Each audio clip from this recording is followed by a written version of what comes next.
This episode is brought to you by our fine supporters at Scribophile. You'll hear more about them later on in the episode. And we're going to be dealing with that feeling no one ever wants to talk about, which is the malaise at the end of a project. Because this is I Should Be Writing, Season 17, Episode 57. I'm a pro. That's me. Well, I should be writing.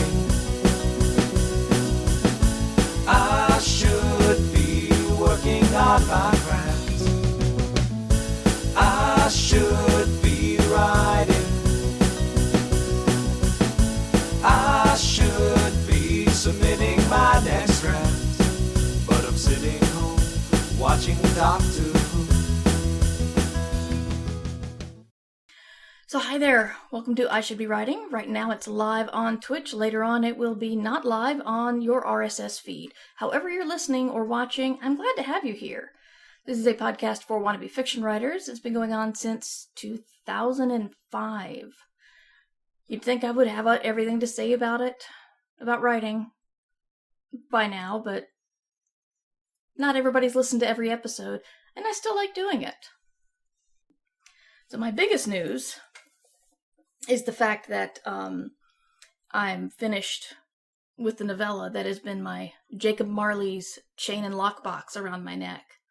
I can see me carrying this book through the afterlife, going up to appearing in writers' dreams, going, if you never finish it, you'll carry it around with you in the afterlife, and oh, all the times I wished. I don't know. I'm not good at improv. That's why I'm doing this. Anyway, I finished it. I turned it in. I am frankly terrified because this is not the first time I've turned it in. I'm happy with it. I don't know. I feel good about it, but still, yeah. Sorry, I don't have a lot. It's just, I've done a lot of rewrites on this. I wanted to be done with this in April. And it is now the end of August. But that is my good news and what I've been working on. Today I went for a run and then drove out to pick up my mom to take her to a doctor's appointment. And then grabbed lunch and then came back here. Oh, and I folded some clothes. Sexy writer life, people. You want to live it. So, that is what I'm doing. That is my good news. If y'all have any good news in the chat or later on you're listening to this in the feed, then let me know what it is, and I would love to share it with the folks listening. So I've got the yay button all ready to go if anybody has good news. I deserve a yay button. Thank you, Kay Kimmy. I appreciate it. I was feeling rather... Well, actually, I was feeling brain dead and out of it last night, but, boy, I sure did kick some machine butt in, Horizon Zero Dawn. Dog is still forcing the door open. And if you're a pet owner, you've ever had a cat on your lap and you think, well, I live here now, that's kind of the same way with dogs. They're even harder to move, too. My good news is my cat didn't die. Oh my goodness, that's okay. I'm afraid it sounds like there was a chance it could have, but, yay living cats. And the vet gave the green light to the horse doing a bit more work. That is awesome. Yay button for all the healthy animals. Gave us a scare Friday, but she's doing much better now. I know all about that. And sometimes they lie. I'm looking at you. Sorry. Cats just like to make you panic for sure. Indeed. So, yeah, do you have any good news you want to share? No? Okay. Finished a commission. Numbers Ninja has finished an art commission. She's available for hire. I found someone to feed my cat Sunday evening, so rather than just meeting fiance for a quick dinner, I get to overnight with her and get a bus home. It's on Monday morning. That's great, phased out. Yay, fiance.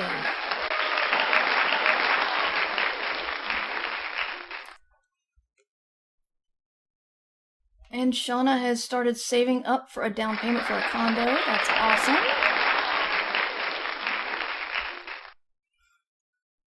Yes, I'm very proud of Numbers Ninja's emotes and art on my channel. So if anybody wants to hire somebody for some very adorable art, then she's available. So, yeah, that's the good news part. If you guys think of anything else, let me know. Or we'll talk on Thursday. It is Tuesday, right? Okay.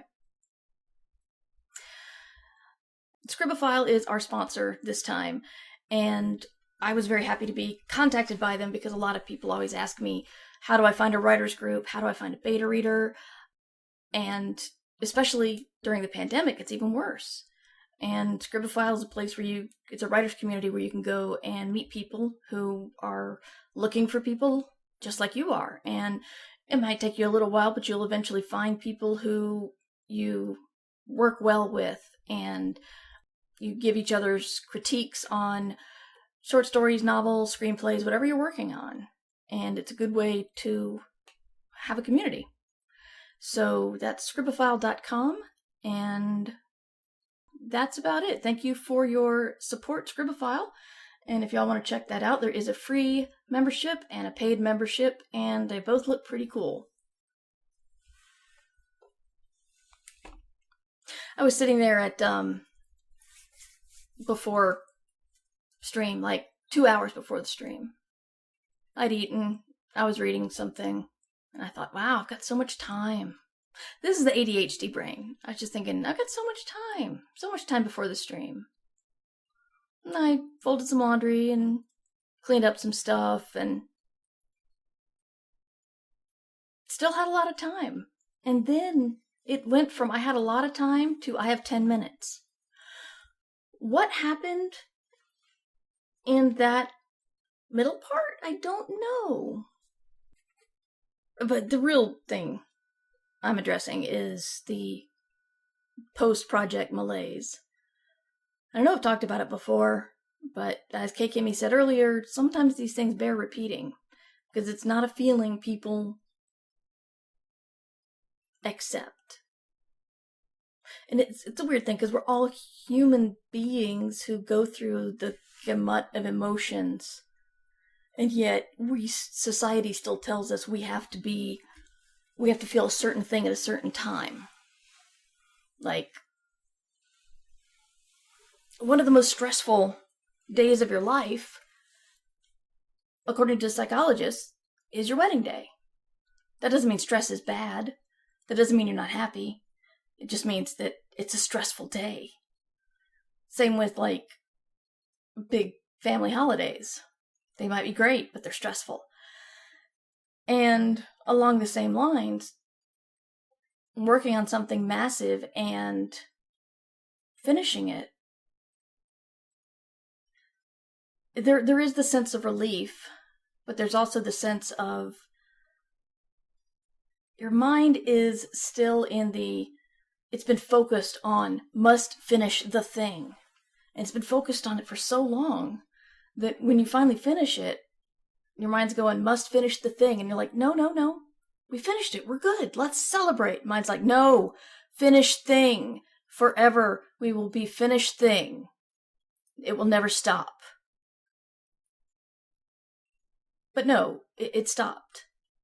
And depending on what my editor says, it might start up again. I hope not. But it's hard to... I kind of feel like my subconscious is a yacht. Not in the fact that it's fancy, but in that it's big and ungainly. And when it goes in a certain direction, it will go. But if you want to turn me and make me happy about something I was unhappy about, or make me realize that something that scared me badly is not a threat at all, our emotions can't turn as fast as our lives sometimes can. You wish. There's a line in I think it's Dirk Gently's Holistic Detective Agency, where he was thinking he needed a client, and it took him a long time of thinking he needed a client to realize he had one. But he was so used to waking up every morning and looking at all the collections letters that had come in the night and thinking, I need a client, that he actually forgot that he had one. Which was a really bad thing, but it's kind of the same way when you practice yourself focused on one thing. It's hard to remove that focus. And removing the focus, your mind's going, well, what? Okay, you don't want me to talk about that. What do you want me to focus on? And they never want to hear you say, how about nothing? How about killing monsters or machine monsters? When I first played Horizon Zero, or first saw like a screenshot of Horizon Zero Dawn, I thought it was the stupidest thing ever. But there's a young woman fighting giant machine animals with a bow and arrow. And you're thinking, well, that's ridiculous. And then they made a plot that explained why there's sophisticated, huge, scary animal machines sort of dominating the world, and why humans are kind of primitive again. I recommend it. It's been out for a couple of years. Horizon Zero Dawn 2 will be on the PlayStation 5, and Horizon Zero 2's been pushed back, which for me is fine because we don't have a PS5 yet. And I don't know why I'm saying this. Why I'm telling the story, just that it's a funny thing. This is something I struggle with when it comes to outlines, which is you can say in your outline have a young woman with a bow and arrow fighting a machine that looks like a jaguar the size of an actual car jaguar. And someone would look at that and think, how the hell are you going to write a story about that? That's ridiculous. And then, no, when you flesh out the outline, it tells all the story. And that's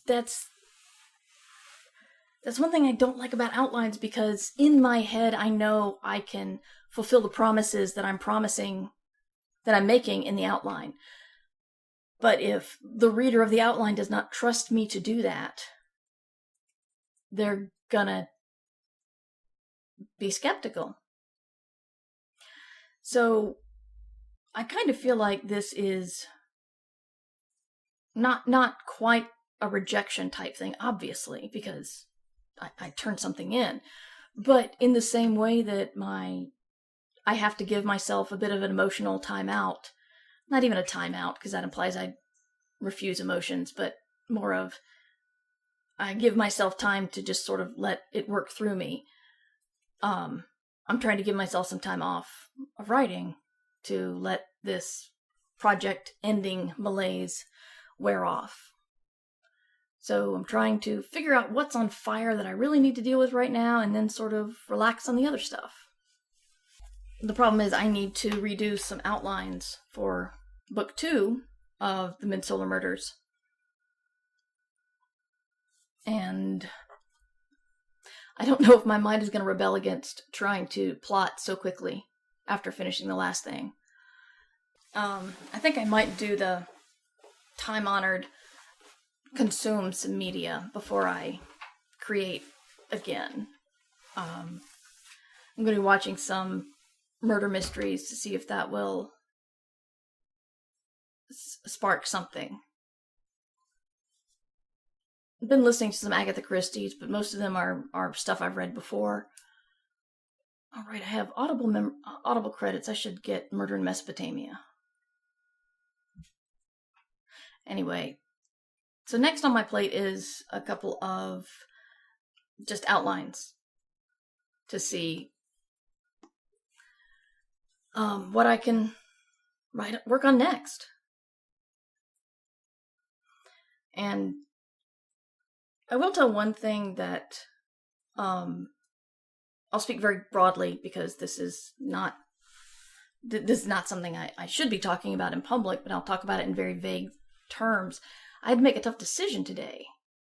And that was, I got offered a project that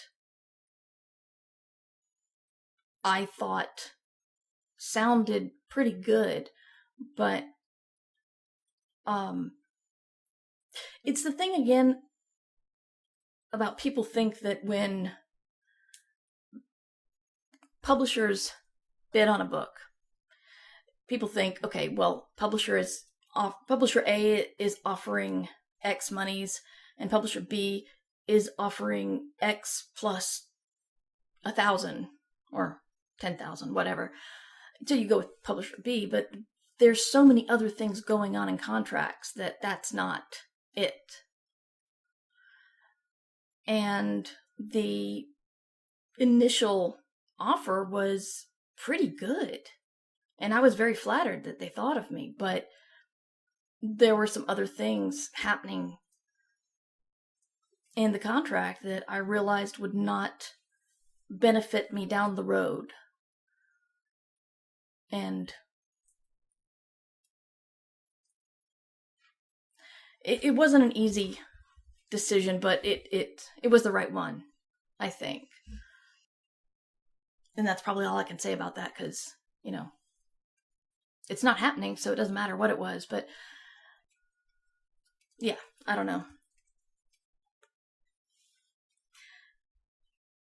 But right now, I'm just trying to focus on recovery, hoping my editor liked the story, and getting the kiddo to college, which is a week and a half away.